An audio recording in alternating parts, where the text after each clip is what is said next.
এই ছেলে প্রত্যেকদিন স্যার ম্যাডামদের সামনে ক্যাম্পাসে সিগারেট খাস কেন? বাবা মা ভদ্রতা শিখায়নি? ক্যাম্পাসে বসে সিগারেট খাচ্ছিলাম, তখনই একটা মেয়ে এসে বলল। চুপচাপ হয়ে সিগারেট খাইতে লাগলাম। কি হলো, তোকে আমি কিছু বললাম? চুপচাপ আমি। এইভাবে হবে না, তোর আব্বুর নাম্বার দে। ফোন নাম্বার বন্ধ। আম্মুর নাম্বার দে। 019331956। মেয়েটি ফোন দিল। আমার পকেটের ফোনটা বেজে উঠল। ফোনটা বাহির করে কেটে দিলাম। নিজের নাম্বার দিলি কেন? ফাজলামি করিস? এটাই আম্মুর নাম্বার। আব্বু আম্মু মারা যাওয়ার পর এটা আমার কাছে। মেয়েটা চুপ হয়ে গেল। কিছুক্ষণ দুজনের মধ্যে নিস্তব্ধতা চলল। নাম কি? রিয়াদ। শুধু রিয়াদ? আর কিছু নেই? আচ্ছা, কিন্তু যাদের দেওয়া ছিল তারা না থাকায় ব্যবহার করার প্রয়োজন মনে করি না। বাসায় কে কে আছে? কেউ নেই। মানে? একা থাকি, কেউ নেই আমার। থাকিস কোথায়? কলেজের পিছনে একটা বাসায় থাকি। পড়ালেখা কেমন করে চলে? ফ্রিল্যান্সিং করি, ওটা দিয়ে চলে যায়। কোন ইয়ারে পড়িস? সেকেন্ড ইয়ারে। মেয়েটা কিছুক্ষণ চুপচাপ দাঁড়িয়ে রইল। আপনার সব জানা হয়ে গেলে এখন আসি বলেই চলে আসতে লাগলাম। আমার পরিচয় জানতে চাইবি না? প্রয়োজন মনে করি না। কিন্তু আমার প্রয়োজন আছে। আমি রিমঝিম, অনার্স সেকেন্ড ইয়ারে পড়ি। আচ্ছা, এখন আসি। আচ্ছা যা। ওখান থেকে চলে আসলাম। মেয়েটাকে আমি চিনি, এমনকি কলেজের সবাই চেনে। কলেজের ক্রাশদের মধ্যে রিমঝিম আপু একজন। যেমন সুন্দর দেখতে তেমন রাগ। কলেজের কত ছেলে তার হাতের জন্য হাসপাতালে গেছে তার হিসেব নেই। রিমঝিম আপুর ভাই পুলিশ কমিশনার, তাই সবাই তাকে ভয় করে চলে। কলেজে যেদিন প্রথম তাকে দেখেছিলাম কেমন যেন ভালো লেগেছিল, কিন্তু সেটাকে আমি পাত্তা দেইনি, কারণ এসব মায়া জড়ানো আমার পক্ষে সম্ভব না। এসব ভাবতে ভাবতে বাসায় আসলাম। ফ্রেশ হয়ে রান্না করলাম, তারপর খেয়ে ঘুমিয়ে পড়লাম। কারণ খুব কম রাতেই আমি ঘুমাই, কাজের জন্য জেগে থাকা লাগে। সন্ধ্যায় ঘুম থেকে উঠে বাইরে গেলাম, 1 প্যাকেট সিগারেট কিনে নিয়ে আসলাম। সারা রাত জেগে কাটানোর জন্য বক্সে গান আর এই সিগারেট, এটাই আমার সাথী। এরপর 2 দিন কলেজে গেলাম না। এমনিতেই আমি অতটা কলেজে যাই না। যেদিন বাসায় বোরিং লাগে সেদিন কলেজে যাই। আমার তেমন কোনো ফ্রেন্ড নেই, একা থাকতে ভালো লাগে। অনেকে আমাকে নিজের বন্ধু ভাবলেও আমি ভাবি না, কারণ আমার সময় মনে হয় আমি আমার নিজেরই না, অন্য কারো কেমন করে হব। 1 সপ্তাহ পর রাস্তা দিয়ে হাঁটছিলাম, হঠাৎ কারো ডাক শুনতে পেলাম। পিছনে তাকিয়ে দেখি রিমঝিম আপু। এই শোন। জি বলেন। কলেজে আসিস না কেন? ভালো লাগে না কলেজে, আর কিসের জন্যই বা যাব। কেন, বন্ধু বান্ধবদের সাথে আড্ডা দিতে যাবি? আমার একা থাকাটাই পছন্দ, তাই বন্ধু বান্ধব পাতাই না। খুব অদ্ভুত কথা বলিস তো দেখছি। এমনি। কাল কলেজে আসবি? দেখি। দেখি না, আসবি। আর তোর নাম্বার আছে, না আসলে ফোন দিয়ে আনবো, দরকার হলে বাসা থেকে টেনে আনবো। আচ্ছা যাব, কিন্তু কেন যাব সেটা বলেন। এমনিতেই আসবি। আমি কারণ ছাড়া কারো কথা মানতে পারবো না, ওটা আমার অভ্যাস না। আপনি যদি কোনো কারণে ডাকেন তাহলে আমি যাব, কিন্তু অহেতুক বিনা কারণে ডাকলে আমি যেতে পারবো না। আসবি না মানে তোকে আসতেই হবে। আচ্ছা আমি যাব। এই তো ভালো ছেলের মতো কথা। আচ্ছা আমি এখন আসি। কই যাবি? আমি নামিয়ে দিচ্ছি, আয়। ধন্যবাদ বলার জন্য, কিন্তু আমি হেঁটেই চলে যেতে পারবো। আচ্ছা যা ইচ্ছে কর, কিন্তু কাল যেন কলেজে তোকে দেখি। আমি যখন বলেছি নিশ্চয়ই যাব। মনে থাকে যেন। কথাটা বলেই রিমঝিম আপু চলে গেল। আমিও বাসায় চলে আসলাম। রাতে খেয়ে ঘুমিয়ে পড়লাম, কারণ আজ কোনো কাজ নেই। এমনিতেও আমি কাল কলেজে যেতাম। বাসায় ভালো লাগছিল না। সকালে ঘুম থেকে উঠে ফ্রেশ হয়ে ব্যাগটা ঘাড়ি নিয়ে বেরিয়ে পড়লাম। কলেজের সামনে একটা চায়ের দোকানও, ওখানে গিয়ে চায়ের অর্ডার দিয়ে সিগারেট খেতে লাগলাম। চা খেয়ে কলেজের ভিতরে গেলাম। একটা ক্লাস করে বের হয়ে আসলাম। বাইরে আসতেই রিমঝিম আপু সামনে এসে দাঁড়ালো। আপনি? আয়। রিমঝিম আপুর পিছন পিছন যেতে লাগলাম। কি জানি আবার নিজের ভাইকে ডাক দিল নাকি, যদি আবার জেলে দিয়ে দেয় কলেজের আইন ভঙ্গ করার জন্য। এই যে আপু, কই যান? রিমঝিম আপু আমার দিকে একবার তাকিয়ে আবার হাঁটতে লাগলো। তারপর মাঠের এক কোণায় গিয়ে বসলো। আমি গিয়ে পাশে দাঁড়িয়ে রইলাম। কি হলো, বস। আমি একটু দূরত্ব বজায় রেখে বসলাম। এত দূরে গিয়ে বসলি কেন? কাছে এসে বস। না ঠিক আছে। আমার ঠিক নেই, কাছে এসে বস। তারপর একটু কাছে গিয়ে বসলাম। সকালে খেয়েছিস? খেয়েছি। দেখলাম তো কলেজের সামনে দোকানে, কি খেলি? আমার সকালে খাওয়া লাগে না, ওই 2টো জিনিস দিয়ে সকাল পার হয়ে যায়। তোর বাসায় রান্না করে কে? আমি করি। তুই রান্না করতে পারিস? যাক, ভালোই হলো।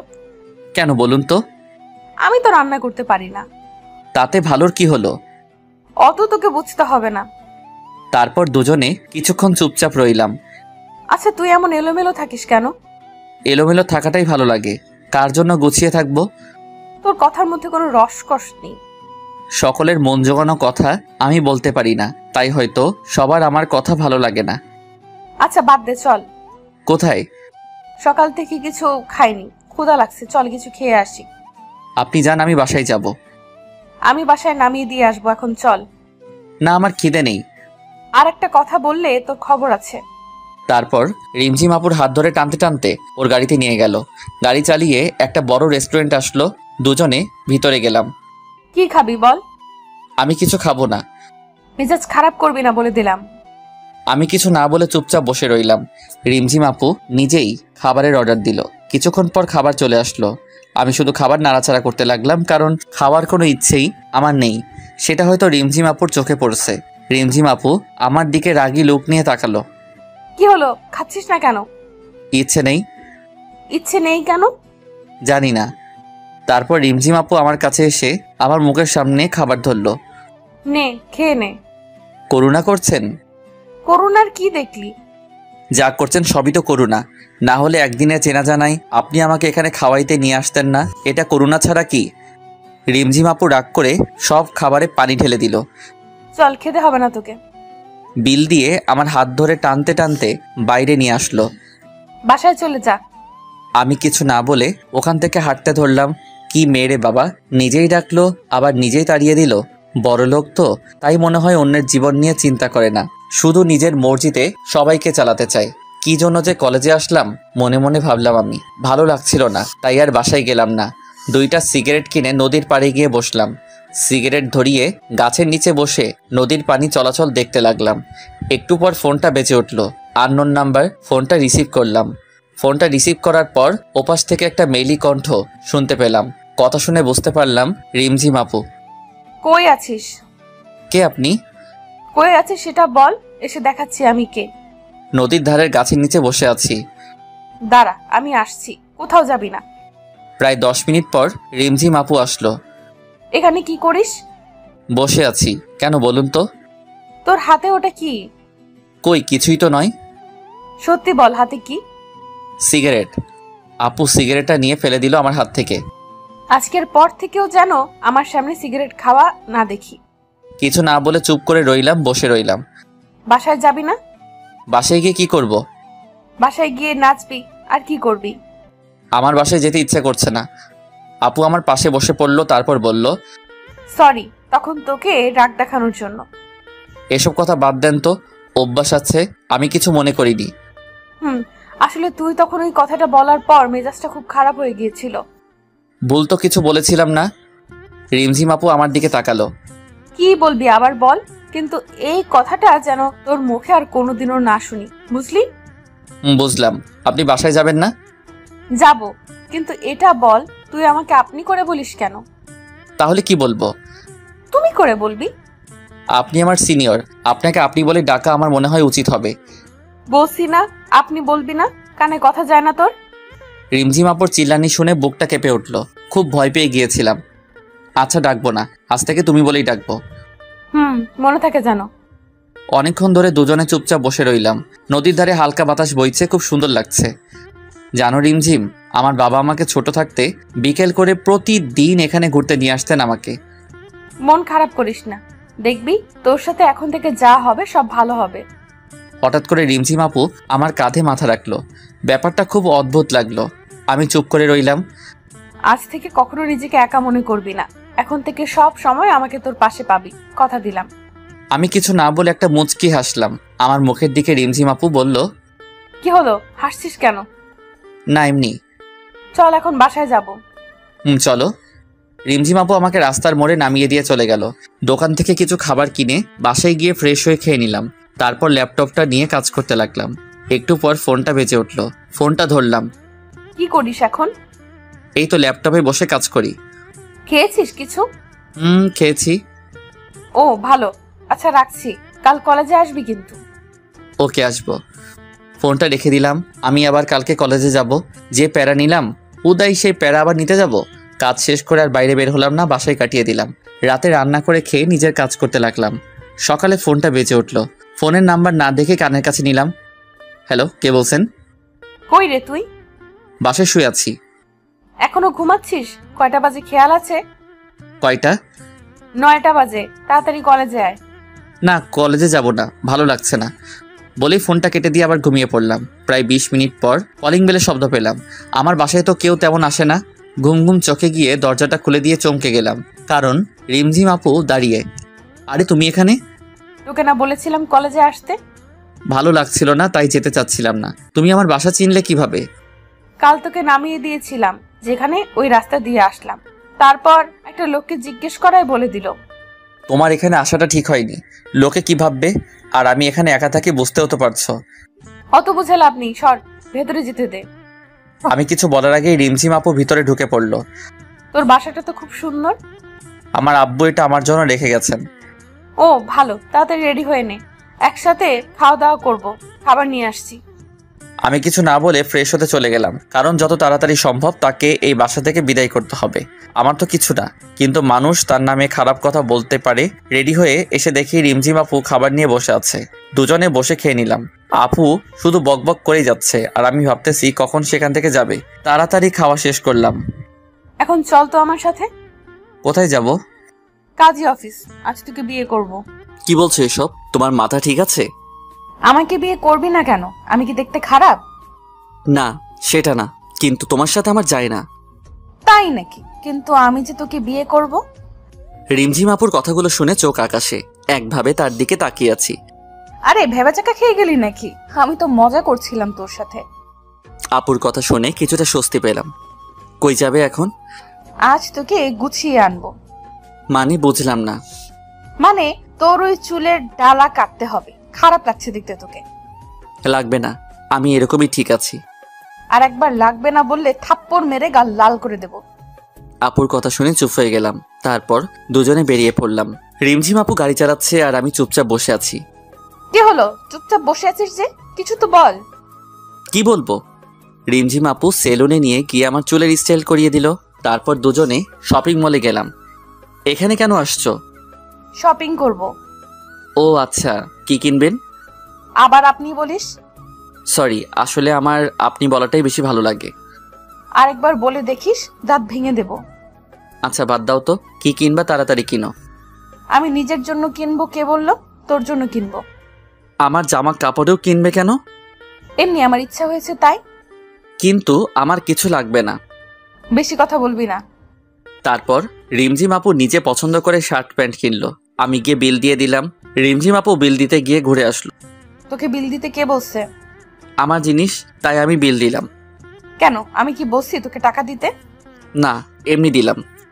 আরেকদিন যদি পাকনামি করিস তাহলে বুঝতে পারবি। চল এখন। রিমঝিম আপু আর কোনো কথা বলল না। রেস্টুরেন্ট গিয়েও আপু কোনো কথা বলছে না। মুখের আগের ছাপ দেখা যাচ্ছে। রিমঝিম আপু ধীরে ধীরে আমার জীবনটাকে নিয়ন্ত্রণ করছে। প্রথমের দিকে খারাপ লাগলেও তার শাসনগুলো এখন খুব ভালো লাগে। পুরনো কিছু স্মৃতি জেগে উঠেছে। এখনো রাগ করে আছো? কি হলো? সরি, আমি বুঝতে পারিনি সত্যি। হয়েছে, আর সরি বলতে হবে না। তারপর খাওয়া দাওয়া করে বেরিয়ে আসলাম। এবার বিল দিতে গেলাম না। ফ্রিতে বকা খাওয়ার শখ নেই আমার। রিমঝিম আপু আমাকে বাসায় নামিয়ে দিয়ে চলে গেল। বিকেলে আর বাসা থেকে বের হলাম না, কাজ ছিল। তাই রাতে খাওয়া করে ঘুমিয়ে গেলাম। সকালে ফোনের রিংটং শুনে ঘুমটা ভেঙে গেল। ফোনটা হাতে নিয়ে দেখি আপু ফোন দিয়েছে। হ্যালো আপু, বলো। কই তুই? কেন বাসায়? তাড়াতাড়ি ক্যাম্পাসে আয়। ফ্রেশ হয়ে কলেজে গেলাম। কলেজে ঢুকতেই অনেকে হা হয়ে তাকিয়ে আছে। নিজেকে কেমন যেন লাগছে, কারণ নিজের স্টাইল চেঞ্জ করেছি। অগোছালো ছেলেটা আজ ফিটফাট হয়ে কলেজে এসেছে, তাই হয়তো সবাই তাকিয়ে আছে। আমি রিমঝিম আপুকে খুঁজতে লাগলাম। একটু পর আপুকে দেখলাম 3-4টা মেয়ের সাথে একাডেমিক ভবনের দিকে যাচ্ছে। আমি ডাক দিলাম, রিমঝিম আপু। আমার ডাক শুনে পিছনে ফিরে তাকালো। আমি ওদের কাছে গেলাম। কই যাও? ছেলেটা কে রে? দেখতে তো খুব কিউট। রিমঝিম আপু তখন তার বান্ধবীর দিকে রাগি লুকে তাকালো। তোরা যা, আমি তোদের সাথে পরে কথা বলছি। রিমঝিম আপুর বান্ধবীরা আপুর চেহারা দেখে বুঝতে পারছে হাব ভাব, তাই কিছু না বলে চলে গেল। এই ছেলে, তোমাকে দেখতে না খুব কিউট লাগছে। রিমঝিম আপু চত্বরে গিয়ে বসে পড়ল। আমি দুইজন বসার মতো দূরত্ব রেখে বসলাম। দুজনে চুপচাপ বসে আছি। এত রাগ কিসের কে জানে। আমি তো আজ আপনি করেও বলিনি, কিন্তু রিমঝিম আপুকে রাগি লুকে অনেক কিউট লাগে। আমি কিছুদিনে লক্ষ্য করেছি রিমঝিম আপু ডাকলে গাল দুটো লাল হয়ে যায়। আপু, আজ এত রেগে কেন? চুপ। কি হলো বলছো না যে? আমি তো আজ আপনি করে বলিও নি, তাহলে রাগ করে আছো যে? তোর কি কেউ আসবে? আমার আবার কে আসবে? তাহলে মধ্যে যে এত বড় জায়গা ফাঁকা রেখে বসে আছিস কেন? আরে পাশে বসলে সবাই নেগেটিভে মাইন্ড করবে, কেউ ভাববে না যে তুমি আমার আপু লাগো। রিমঝিম আপু আমার কলার ধরে নিজের পাশে টেনে বসালো। আমি তোর কি লাগি ভালো করে বল। তুমি আমার সিনিয়র, সেই হিসেবে আপুই তো হওয়ার কথা। আরেকদিন যদি এই আবাল মার্কা কথা বলেছিস তাহলে তোর খবর করে দেব, বলদ কোথাকার। তখন রিমঝিম আপুর বান্ধবী কোথা থেকে এসে যেন পাশে বসলো। তখন রিমঝিম আপু যা করলো, রিমঝিম আপু রেগে আগুন হয়ে গেল। আমার হাত ধরে নিজের পাশে বসালো। আয়েশা, তুই এখানে? কেন? আসা যাবে না নাকি? আমি কি সেটা বলছি নাকি? আসলে একা একা ভালো লাগছে না, তাই তোদের সাথে গল্প করতে চলে এলাম। ও, খুব ভালো করেছিস। ছেলেটা কে রে? দাঁড়া, পরিচয় করিয়ে দিই। রিয়াদ, এ হচ্ছে তোমার বড় আপু আয়েশা। আজ থেকে ওকে বড় বোনের মতো সম্মান দিবি, ঠিক আছে? আর আয়েশা, এ হচ্ছে রিয়াদ। আজ থেকে ওকে নিজের ভাইয়ের মতো দেখবি। কি বলছিস এসব? ঠিকই তো বললাম। আমি শুধু ওদের কথা শুনছি। তারপর আয়েশা রিমঝিম আপুকে সাইডে নিয়ে গেল। দুজনে কি যে কথা বলছে, কিন্তু দূর থেকে যা বুঝলাম খুব ঝগড়া করছে। এক পর্যায়ে রিমঝিম আপু কি যেন বলল, আর আয়েশা আপু ওখান থেকে চলে গেল। আপু তখন আমার কাছে আসলো। এতক্ষণ লাগে আসতে? কি কথা বললা? চুপচাপ পাশে বসে পড়লো। কি হলো, কিছু বলছো না যে? শোন, কাল থেকে তুই কলেজে আসবি না। আসবো না কেন? তাহলে আয়েশা তোর সাথে কথা বলতে পারবে না। কিন্তু কথা বললে কি সমস্যা? সমস্যা আছে, ওর কথা বলার দরকার নেই। আমি কথা না বললেই তো হলো, তাতে কলেজে না আসার কি হলো? সেটাও কথা। তুই আয়েশার সাথে কথা বলবি না, এমনকি কোনো মেয়ের সাথে কথা বলবি না, ঠিক আছে? আর যদি দেখি তাহলে তোর একদিন কে আমার একদিন। কি বলবো ভেবে পাচ্ছি না। রিমঝিম আপুর এমন আচরণ আমায় বেশ অবাক করেছে। কি হলো, কি কথা বল, মনে থাকবে তো? থাকবে। এই তো ভালো ছেলে, এখন ক্লাসে যা। রিমঝিম আপু নিজের ক্লাসে গেল, আমি আমার ক্লাসে চলে গেলাম। এভাবে বেশ কয়েকদিন পার হয়ে গেল। রিমঝিম আপু আমার জীবনটাকে নিজের মতো চালাতে শুরু করলো, যেমন কোনো আপনজন করে। এসব করার অধিকার আমি রিমঝিম আপুকে অনেক আগেই নিজের মন থেকে দিয়ে দিছি। কারণ আমি মনে মনে রিমঝিম আপুকে অনেকটা ভালোবেসে ফেলেছি। নিজের এই মনটাকে অনেকবার বোঝাতে চেষ্টা করেছি তার সাথে আমার যায় না, কিন্তু মনটা মানেনি, ছুটে গেছে তার কাছে। আমি জানি আমি যেদিন রিমঝিম আপুকে আমার ভালোবাসার কথা বলবো সেদিন হয়তো সব শেষ হয়ে যাবে, আর আমি সেটা চাই না। তাই আমি তাকে নীরবে ভালোবেসে যাব, কখনো তার কাছে নিজের ভালোবাসার দাবি নিয়ে যাব না। হয়তো শেষে আমার ভালোবাসাটা এক কোণে পড়ে রয়ে যাবে। কথাগুলো ভাবতে ভাবতে মনটা খারাপ হয়ে গেল। কি রে, মন খারাপ করে এভাবে বসে আছিস কেন? কই না তো। মিথ্যা বলবি না। তেমন কিছু না আপু। আচ্ছা বাদ দে, আয় তোর সাথে একজনকে পরিচয় করিয়ে দেই। আমি রিমঝিম আপুর সাথে গেলাম। রিমঝিম আপু কাকে যেন ফোন দিয়ে ডাকলো। একটু পর একটা ছেলে বাইক নিয়ে আসলো। রিয়াদ, এ হলো রনি, আমার কাজিন। আর রনি, এ হলো রিয়াদ। হাই, কেমন আছেন? হ্যালো, তুমি তাহলে রিয়াদ? আপনি আমাকে চিনেন? কিন্তু রিমঝিমের মুখে তোমার কথা অনেক শুনেছি। এই বয়সে তুমি একাই চলাফেরা করো, এটা অনেক ভালো ব্যাপার, সবাই পারে না। আমার আব্বু একটা কথা বলতেন, পাশে যখন কেউ থাকবে না তখন নিজে উঠে দাঁড়াতে হয়। উঠে দাঁড়ানোর সময় কাউকে পাশে পাবি না, তাই নিজে নিজে চলতে শিখতে হবে। আর আমি একাই চলতে শিখে গেছি, সামনের দিনগুলোতেও একাই হয়তো থাকতে শিখে যাব। কথাটা বলার পর রিমঝিম আপু আমার দিকে তাকালো। তারপর তিনজনে বসে অনেক কথা বললাম। রিমঝিম আপু রনির বাইকে করে বাসায় চলে গেল, আর আমি আমার বাসায় চলে আসলাম। রনি নাকি এখন থেকে আমাদের কলেজেই পড়বে। পরের দিন ঘুম থেকে উঠে ফ্রেশ হয়ে কলেজের দিকে বেরিয়ে পড়লাম। কলেজে ঢোকার আগে চায়ের দোকানে গেলাম, 1 কাপ চা অর্ডার দিলাম। চা আসতে আসতে একটা সিগারেট কিনে ধরালাম। এর মধ্যে রিমঝিম আপুর ফোন। হ্যালো। কই তুই? এই তো যাচ্ছি। তাড়াতাড়ি আয়। চা আর সিগারেট খেয়ে কলেজে গেলাম। রিমঝিম আপু মাঠের এক কোণে বসে আছে। আমি রিমঝিম আপুর থেকে একটু দূরে গিয়ে বসলাম। রিমঝিম আপু আমার কাছে চেপে আসলো। আমি চুপচাপ আছি। তোকে কতবার বলেছি সিগারেট খাস না? তুমি হয়তো একদিন চলে যাবে, কিন্তু এটাই হয়তো আমার পাশে থেকে যাবে। আমার কথাটা শুনতে পেয়ে কিছুক্ষণ চুপচাপ আমার দিকে তাকিয়ে রইল। তুই কি কিছুই বুঝিস না?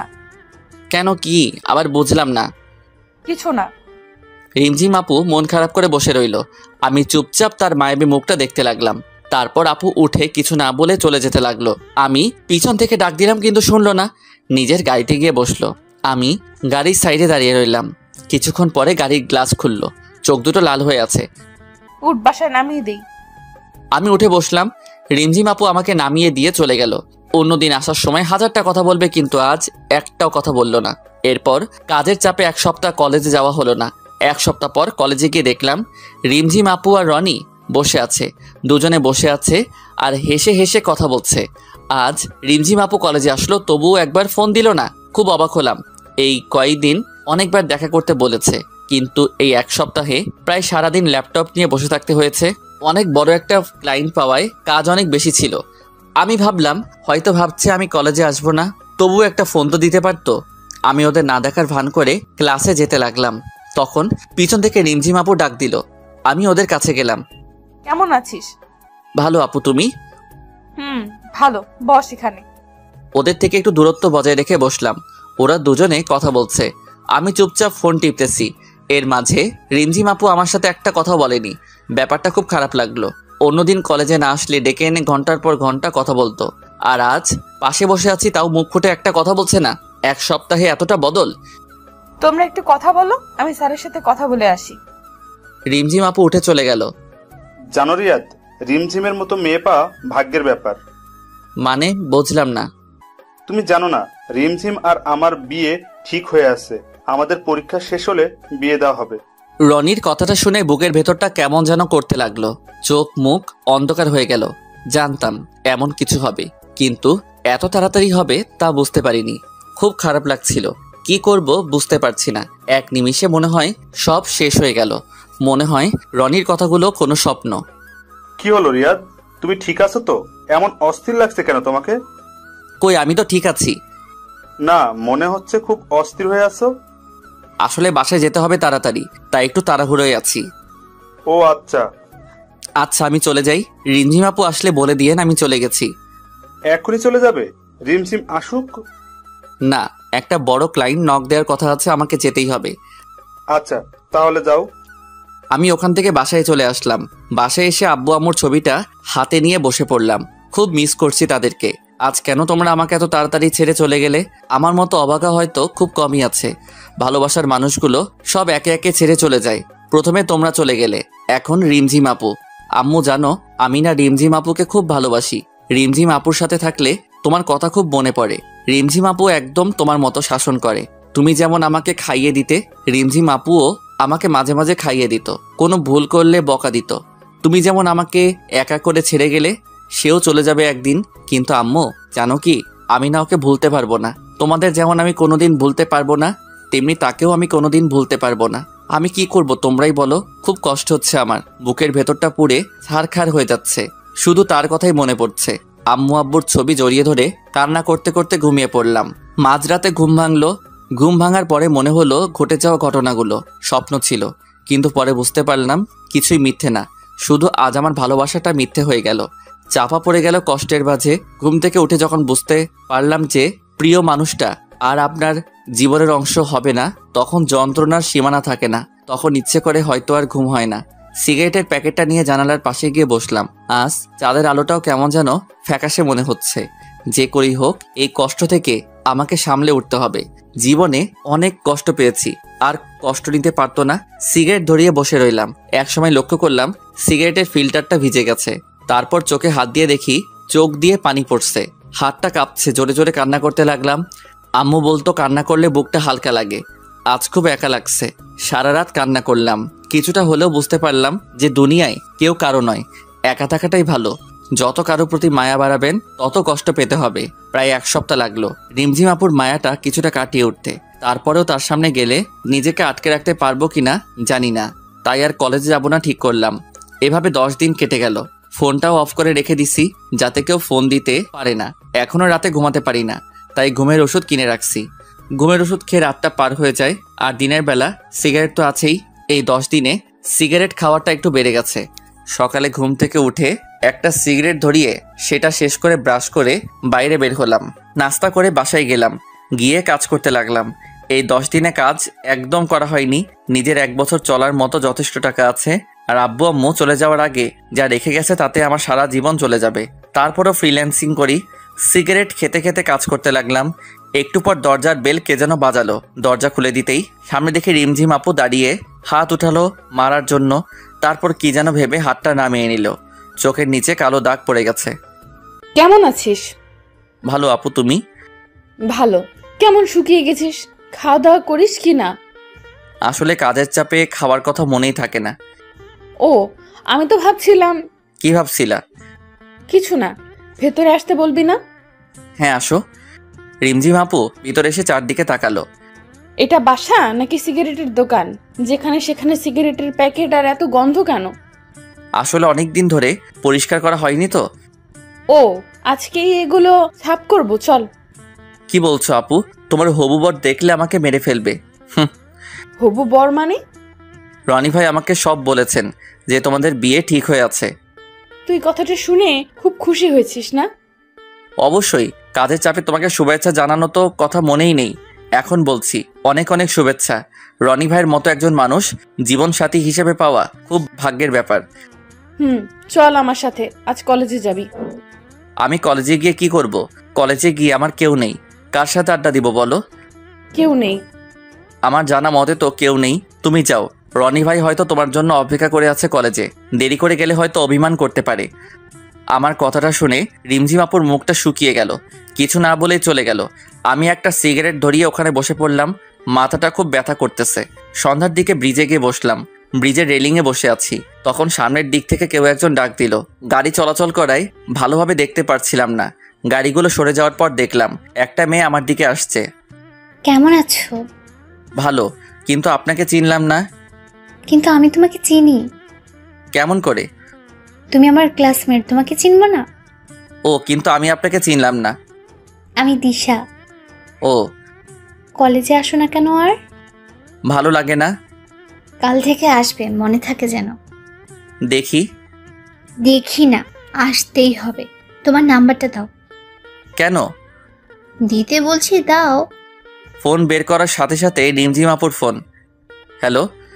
কই তুই? ব্রিজের উপর বসে আছি। কেন?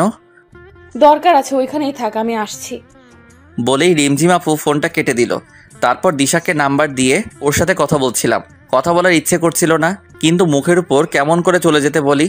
নিজে থেকে কথা বলতে এসেছে, চলে যেতে বললে ওর সম্মানে লাগবে। কিন্তু কথা বলতে খুব বিরক্ত লাগছিল। হঠাৎ রিমঝিম আপুর গাড়ি এসে দাঁড়ালো। রিমঝিম আপু বাইরে বেরিয়ে আসলো। আমাকে দেখে মুখের ভাব বদলে গেল, আমার কাছে আসলো। চল, দরকার আছে। দাঁড়াও একটু। আমি দিশার সাথে আরেকটা কথা বলার আগে রিমঝিম আপু আমাকে টেনে গাড়ির ভিতর বসালো আর গাড়ি চালাতে লাগলো। তোকে না বলেছি কোনো মেয়ের সাথে কথা বলবি না? আমি বলিনি, আর ওর নিজে থেকেই কথা বলতে এসেছিল। তারপরেও তুই কথা বলবি না? রিমঝিম আপুর কাছে আসলে কেমন যেন দুর্বলতা কাজ করে। কোথায় যাচ্ছি আমরা? মার্কেটে যাব। কেন? কাল আমার জন্মদিন, তাই ড্রেস কিনবো আর তুই সেটা পছন্দ করে দিবি। আমি পছন্দ করে দিব কেন? তোমার হবু বর পছন্দ করে দিবে। খোটা মারা কথা গেল না তোর? খোটা মারার কথা আবার কখন বললাম? যেটা সত্যি সেটাই বললাম। রিমঝিম আপু আর কোনো কথা বলল না। মার্কেটে গিয়ে রিমঝিম আপু ড্রেস দেখতে লাগলো। একটা নীল কালারের ড্রেস দেখে খুব পছন্দ হলো। রিমঝিম আপু হয়তো সেটা লক্ষ্য করলো, তাই ড্রেসটা কিনলো। রিমঝিম আপু বিল দিতে দিতে আমি এক জোড়া পায়েল আর এক জোড়া ঝুমকো কিনলাম। তারপর সেগুলো চুপ করে রিমঝিম আপুর ব্যাগে রেখে দিলাম। রিমঝিম আপু আমাকে বাসার সামনে নামিয়ে দিল। আমি বাসার ভিতরে ঢুকতে যাব, তখনই আবার ডাক দিল। আমি রিমঝিম আপুর কাছে গেলাম। শোন, কাল আমি কলেজে যাব না, কিন্তু সন্ধ্যায় তোকে নিতে রনি আসবে। তখন ওর সাথে আমার বাসায় চলে আসবি।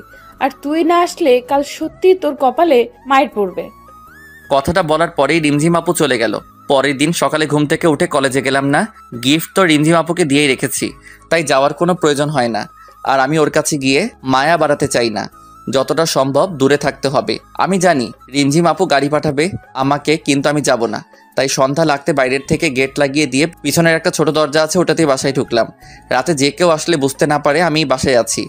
সকাল 10টার দিকে বাড়ির সামনে গাড়ির আওয়াজ পেলাম। আমার ঘরের লাইট সব সময় বন্ধই থাকে। অন্ধকার কেন জানি খুব ভালো লাগে। তার কারণ আজও জানি না। অন্ধকারে আলাদা একটা অনুভূতি আছে। জানালা দিয়ে দেখলাম রনি গাড়ি থেকে নামলো। তারপর বাসার দিকে তাকালো। তালা ঝুলানো দেখে গাড়ি নিয়ে চলে গেল। ফোনটাও অফ করে রেখেছি যাতে কেউ ফোন দিতে না পারে। বিছানায় গিয়ে কানে হেডফোন লাগিয়ে দিয়ে গান শুনতে লাগলাম। রিমঝিম আপু মনে হয় রনির সাথে জন্মদিনে খুব মজা করছে। করবেই না কেন? কয়েক মাস পর তাদের বিয়ে। কেন যে আমি রিমঝিম আপুকে ভালোবাসতে গেলাম? খুব ঘুম পাচ্ছিল। তখনই আবার গাড়ির আওয়াজ পেলাম। জানালার কাছে গিয়ে দেখি রিমঝিম আপু গাড়ি থেকে বের হয়ে আসলো। রাস্তার ল্যাম্পপোস্টের আলোতে রিমঝিম আপুকে স্পষ্ট দেখা যাচ্ছে। নীল ড্রেসে একদম পরীর মতো লাগছিল, কিন্তু এই পরী তো ধরাছোঁয়ার বাইরে। রিমঝিম আপু ফোন হাতে নিয়ে ফোন দিতে লাগলো, হয়তো বা আমাকে ফোন দিচ্ছিল। কিছুক্ষণ পর ফোনটা রাস্তায় জোরে ছুঁড়ে মারলো, তারপর গাড়ি করে চলে গেল। আমি গিয়ে শুয়ে পড়লাম। পরের দিন কলেজে গেলাম। কেন জানি আজ কলেজে যাওয়ার খুব ইচ্ছে করলো। কলেজে ঢুকতে দিশার সাথে দেখা। কেমন আছো? ভালো, তুমি? ভালো। কাল কলেজে আসতে বললাম আর আজ আসছো? আসলে কাল একটু কাজ ছিল, তাই আসতে পারিনি। ও, তা ফোনটা অফ কেন? চার্জ ছিল না, আর চার্জে দেওয়ার কথা মনে ছিল না। দিশার সাথে কথা বলতে বলতে রিমঝিম আপুর গাড়ি চলে আসলো। আমি দিশার সাথে কথা বলে মাঠের এক কোনায় গিয়ে ফোন টিপতে লাগলাম। হঠাৎ কারো ছায়া আমার উপর পড়লো। তাকিয়ে দেখলাম রিমঝিম আপু। আমি উঠে দাঁড়ালাম। আপু, তুমি কখন আসলে? কাল কই ছিলি? ল্যাপটপটা সার্ভিসিং করতে গিয়েছিলাম, আসতে আসতে দেরি হয়ে যায়। মিথ্যা কথা বলবি না। তুই কি মনে করিস আমি তোকে জানালার কাছে দেখিনি? চুপ। তুই আমার সাথে এমনটা করলি? কত আশা নিয়ে বসেছিলাম আমি তোর জন্য। আজ থেকে তুই আমার সাথে কথা বলবি না। সেটাই হয়তো ঠিক হবে। আপনার সাথে কথা বললে হয়তো আপনার হবু বর খারাপ মনে করতে পারে, আর আপনাদের সম্পর্কের মধ্যে তিক্ততা আসতে পারে। তাই আমার মতো একটা বখাটে খারাপ ছেলের সাথে না মেশাই ভালো। রিমঝিম আপু কিছু বলছে না। রিমঝিম আপুর চোখের দিকে তাকিয়ে দেখলাম চোখ দিয়ে পানি বয়ে পড়ছে। কারণটা এখনো অজানা। রিমঝিম আপু আর কিছু না বলে চলে গেল। আমি আর ওখানে না থেকে বাসায় চলে আসলাম। আবার আগের মতো হয়ে গেলাম। সেই কলেজে গিয়ে আগের মতো সিগারেট খাওয়া, কারো পরোয়া না করা, একা চলা, কোনো মায়ায় না জড়ানো। 3 দিন পর মাঠের কোনায় বসে নোট করছিলাম, সাথে একটা সিগারেট খাচ্ছিলাম। তখন দেখলাম রিমঝিম আপুর গাড়ি এসে মাঠের মাঝখানে দাঁড়ালো। রিমঝিম আপু গাড়ি থেকে বেরিয়ে আসলো। হয়তো আমাকে দেখতে পারিনি। আমি নিজের মতো নোট করতে লাগলাম। কিছুক্ষণ পর সামনের দিকে তাকিয়ে দেখি রিমঝিম আপু আমার দিকে তাকিয়ে আছে। চোখ মুখ শুকিয়ে গেছে, চোখের নিচে কালো দাগ। রিমঝিম আপুকে দেখে একবার সিগারেটটা ফেলে দিতে চাইলাম, কিন্তু কি যে মনে হলো ফেলে না দিয়ে মাথাটা নিচু করে নোট করতে লাগলাম। রিমঝিম আপু সেখান থেকে চলে গেল। আমি একটু পর বাসায় চলে আসলাম। এরপর প্রতিদিন কলেজে গেলাম রিমঝিম আপুকে একটু আড়াল থেকে দেখার জন্য। প্রতিদিন নিজের মনকে বলি কাল আর যাব না, কিন্তু পরের দিন ঠিকই কলেজে চলে যাই। রিমঝিম আপু কলেজে আসে, চুপচাপ মনমরা হয়ে বসে থাকে। রনিকে দেখি তার সাথে বসে থাকতে। প্রতিদিন কলেজে গেলে দিশা মেয়েটা কথা বলতে আসবে। রিমঝিম আপু মাঝে মাঝে আমার সাথে ওকে কথা বলতে দেখে তাকিয়ে থাকে। হয়তো মেয়েটাকে আমার সাথে কথা বলতে নিষেধ করতে চাই। আমি খারাপ হয়তো, সেই জন্য আমিও যতটা সম্ভব দিশার থেকে দূরে থাকি। এভাবে 20 দিন কেটে গেল। আজ 5 দিন হলো আর কলেজে যাই না। আজ কলেজে যেতে কেন জানি খুব মন চাইলো। ব্যাগটা নিয়ে কলেজে গেলাম।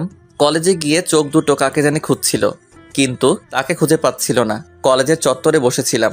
একটু পর একটা পুলিশের গাড়ি এসে দাঁড়ালো। গাড়ি থেকে একজন পুলিশ অফিসার নেমে এসে চারদিকে দেখতে লাগলো। তারপর আমাকে দেখে আমার দিকে আসতে লাগলো। বুকের ভেতরটা কেমন যেন করছিল, মনে হচ্ছিল দৌড় দিয়ে পালিয়ে যাই, কিন্তু আমি তো কোনো দোষ করিনি, তাই চুপচাপ বসে রইলাম। পুলিশ অফিসারটি আমার কাছে আসলো।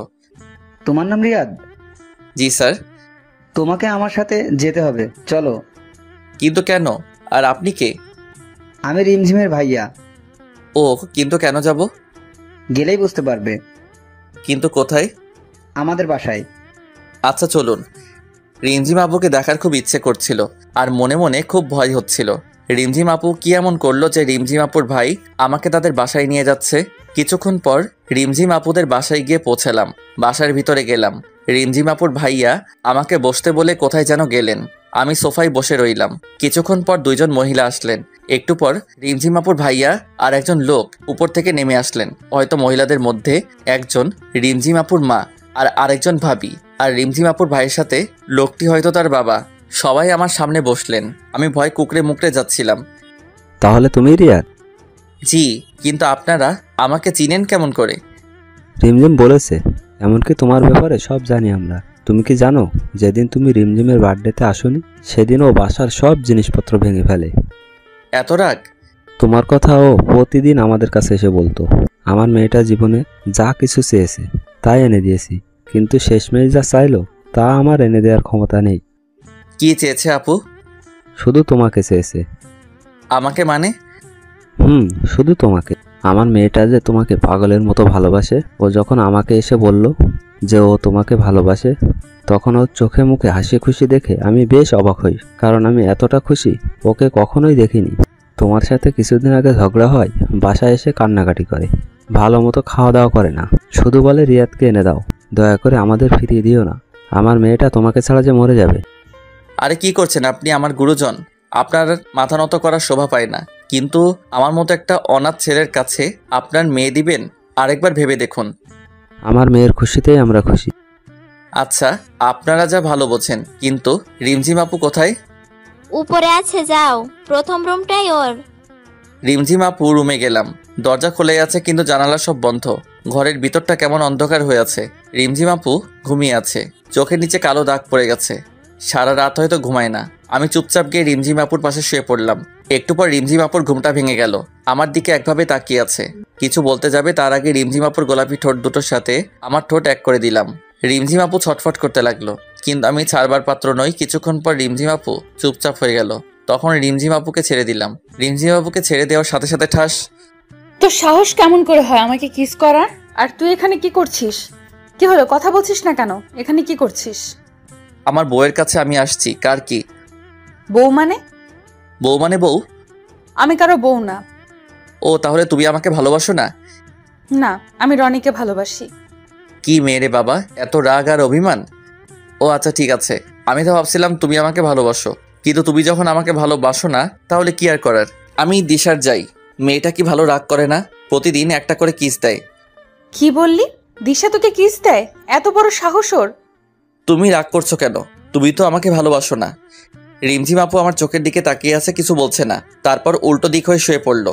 আমি পিছন থেকে জড়িয়ে ধরলাম। রিমঝিম আপু নিজেকে ছাড়াবার চেষ্টা করছে, কিন্তু পারছে না। এত রাগ কোথা থেকে আসে তোমার? আমি জানি তুমিও আমাকে ভালোবাসো। তোমার আব্বু আর ভাইয়া আমাকে সব বলেছে, বুঝলা? ঢং করে লাভ নাই।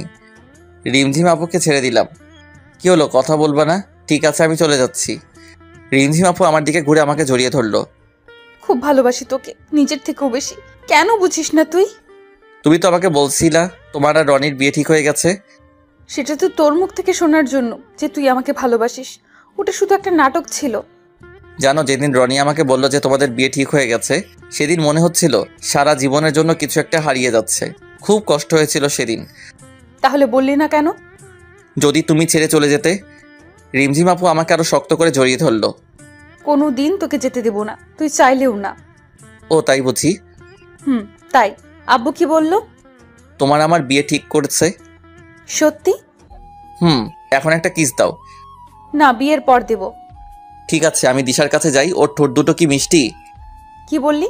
দিশা তোকে কিস করছে? কই কিস করছে বল? আমার ঠোঁটে। রিমঝিম আপু তার ঠোঁটের সাথে আমার ঠোঁট এক করে দিল, অনেকক্ষণ পর ছেড়ে দিল।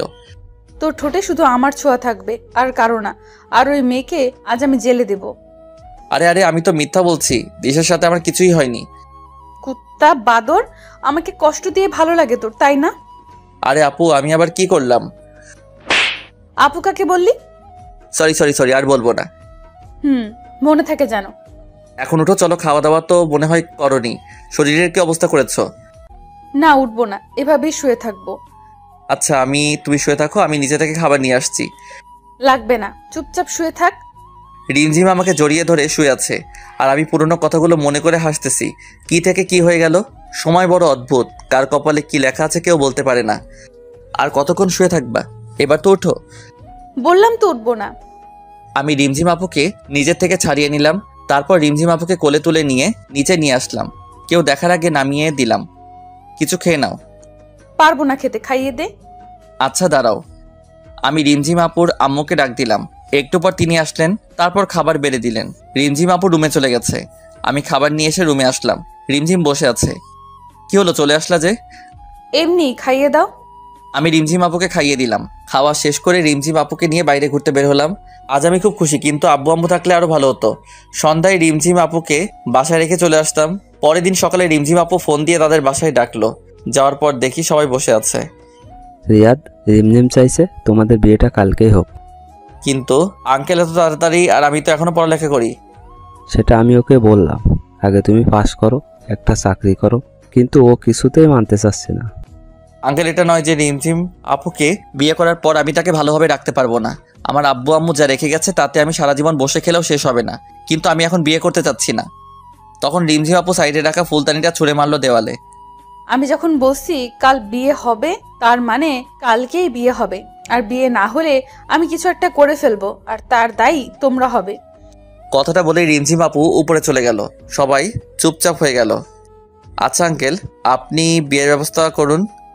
তুমি পারবে বাবা আমার পাগলি মেয়েটাকে দেখে রাখতে। তোমার কাছে আমরা সারা জীবন ঋণী হয়ে থাকবো। আমি উপরে চলে গেলাম। রিমঝিম আপু বেলকনিতে গিয়ে দাঁড়িয়ে আছে। আমি রিমঝিম আপুকে পিছন থেকে জড়িয়ে ধরলাম। রিমঝিম আপু নিজেকে ছাড়ার চেষ্টা করতে থাকলো, কিন্তু পারলো না। আমি রিমঝিম আপুর কানে একটা আলতো করে কামড় দিলাম। রিমঝিম আপু ধাক্কা দিয়ে দূরে সরিয়ে দিল। আমি রিমঝিম আপুকে টান দিয়ে নিজের কাছে আনলাম। এত রাগ কোথা থেকে আসে শুনি? কথা বলবি না, সরে যা। কেন, আবার কি করলাম? তখন বিয়ে করতে রাজি হচ্ছিলিস না কেন? এত তাড়াতাড়ি বিয়ে করে কি হবে? লাগবে না তোকে, দূরে যা তুই। পরে তো বললাম বিয়ের আয়োজন করতে। লাগবে না, বিয়ে করতে করবো না আমি বিয়ে। আমি তো করব, বিয়ে না করলে বউয়ের আদর পাবো কেমন করে? হয়েছে, আর ঢং দেখাবি না, সব জানা আছে। আমি ঢং করি? আর নিজে যে কথায় কথায় রাগ করে তার বেলা কিছু না। আমি রাগ করি? তা নয় তো কি। মেরে দাঁত ভেঙে দেব। আগে দোষটা করে নিই, তারপর মাইর খাবো। মানে? দাঁড়াও বোঝাই দিচ্ছি। তারপর রিমঝিম আপুর ঠোঁটের সাথে আমার ঠোঁট এক করে দিলাম। 4 মিনিট পর ছেড়ে দিলাম। দাঁত ব্রাশ করে না, মুখে কি গন্ধ। কি বললি? দাঁড়া দেখাচ্ছি। রিমঝিম আপু আমাকে মারতে আসলো। আমি রিমঝিম আপুকে মুটকি বুড়ি এসব বলে রাগাতে লাগলাম। আর রিমঝিম আপু আমাকে মারার জন্য পিছনে দৌড়াতে লাগলো। পরের দিন আমাদের খুব ধুমধাম করে বিয়ে হলো। এভাবে চলতে লাগলো আমাদের বিবাহিত জীবন। রিমঝিম এখন আমার উপর রাগ করে, কিন্তু বেশি সময় রাগ করে থাকতে পারে না। রিমঝিম সবসময় আমাকে হাসি খুশি রাখার চেষ্টা করে।